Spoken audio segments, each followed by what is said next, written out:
नमस्कार, आप देख रहे हैं दिल्ली ग्लो न्यूज और मैं हूं आपके साथ सपना। चलिए रुक कर लेते हैं आज की बड़ी खबरों की ओर। थम जाएगी उम्र, बाबा रामदेव की पतंजलि रूस के साथ मिलकर ऐसा क्या करने वाली है। पतंजलि और रूस सरकार के बीच एक ऐतिहासिक समझौता हुआ है। इस समझौते के तहत दोनों व्यापार और कारोबार को बढ़ावा देंगे। पतंजलि के संस्थापक योग गुरु बाबा रामदेव और रूस के मंत्री सर्गेई चेरेमिन ने इस बाबत एमओयू पर हस्ताक्षर किए। ये साझेदारी खासतौर पर वेलनेस, आयुर्वेद और हर्बल उत्पादों पर केंद्रित है। पतंजलि अपनी विशेषज्ञता का इस्तेमाल करते हुए रूसी बाजार का फायदा उठाएगी। ये समझौता भारत रूस के आर्थिक संबंधों को भी मजबूत करेगा। इससे सांस्कृतिक आदान प्रदान बढ़ेगा, साथ ही ज्ञान साझा करने, रिसर्च और टिकाऊ व्यापार के नए रास्ते खुलेंगे। ये पतंजलि की दुनिया भर में अपनी पहचान बनाने और भारतीय वेलनेस उत्पादों को अंतर्राष्ट्रीय स्तर पर बढ़ावा देने की कोशिश का हिस्सा है। यह समझौता भारत और रूस के बीच दोस्ती को और गहरा करेगा। स्वामी रामदेव ने कहा कि यह एमओयू स्वास्थ्य और वेलनेस को बढ़ावा देने, स्वास्थ्य पर्यटन को बढ़ाने, कुशल लोगों का आदान प्रदान करने और रिसर्च करने जैसे विषयों पर केंद्रित है। उन्होंने बताया कि रूस में लोग योग, आयुर्वेद और प्राकृतिक चिकित्सा को बहुत पसंद करते हैं, उनका पालन भी करते हैं। स्वामी रामदेव ने कहा कि हमारा लक्ष्य सबसे पहले ऋषि मुनियों के वेलनेस विद्या को दुनिया के लगभग 200 देशों तक पहुंचाना है।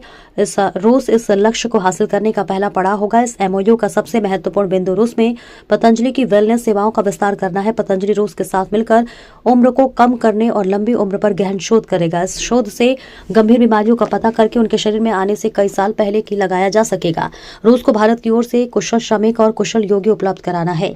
स्वामी रामदेव ने बताया कि पतंजलि ही एकमात्र प्राइवेट पार्टनर रहा है जिसने प्रधानमंत्री कौशल विकास योजना के तहत 2 लाख से अधिक लोगों को प्रशिक्षण दिया है। पतंजलि रूस को कुशल योगी और कुशल श्रमिक प्रदान करेगा। इस एमओयू के तहत भारत के उच्च स्तरीय ब्रांड्स को रूस में और रूसी ब्रांड्स को भारत में बढ़ावा दिया जाएगा। पतंजलि अपने विश्वस्तरीय ब्रांड को रूस लेकर जाएगी, जिससे रूस के नागरिकों को भी पतंजलि की गुणवत्ता वाले उत्पादों का लाभ मिलेगा। स्वामी रामदेव ने कहा कि भारत और रूस मित्र देश है। भारत का रूस से भावनात्मक जुड़ाव आजादी से पहले भी था और आज भी है।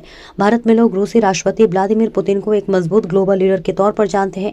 उनकी बहादुरी और पराक्रम से पूरी दुनिया परिचित है। उन्होंने कहा कि भारत और रूस की दोस्ती से कुछ बड़े लोग खुश नहीं है, लेकिन किसी भी परिस्थिति में रूस का भारत का मित्र था और रहेगा। आध्यात्मिक, धार्मिक, आर्थिक, राजनीतिक और सामाजिक दृष्टि से भारत और रूस एक दूसरे से अभिन्न मित्र देश और रहेंगे। इस अवसर पर सर्गेई चेरेमिन ने कहा कि वे पतंजलि के साथ अपनी साझेदारी को मजबूत बनाएंगे। उन्होंने कहा कि पतंजलि के योग, आयुर्वेद और प्राकृतिक चिकित्सा का लाभ लेकर वे रूस के लोगों की जीवन शैली बदलेंगे और उन्हें स्वस्थ बनाएंगे।